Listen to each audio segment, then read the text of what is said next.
యోహాను గారు రాసిన పవిత్ర సువిశేషంలోని భాగము యోహాను శుభవార్త 8వ అధ్యాయము 51వ వచనం నుండి 59వ వచనం వరకు. యోహాను శుభవార్త 8వ అధ్యాయము పవిత్ర వచనములు 51వ వచనం నుండి 59వ వచనం వరకు.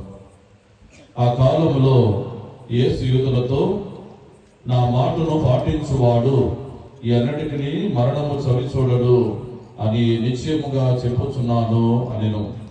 అతడు యూదులు, నీకు దయ్యం పట్టినదని మాకిప్పుడు నిశ్చయముగా తెలియను. అబ్రహాము ప్రవక్తలను మరణించిరి. నా మాటను పాటించువాడు ఎన్నటికి మరణమును చవిచూడడు అని నీవు చెప్పుచున్నావు. మా తండ్రి అయిన అబ్రహాము మరణించెను, నీవు అతని కంటే గొప్పవాడువా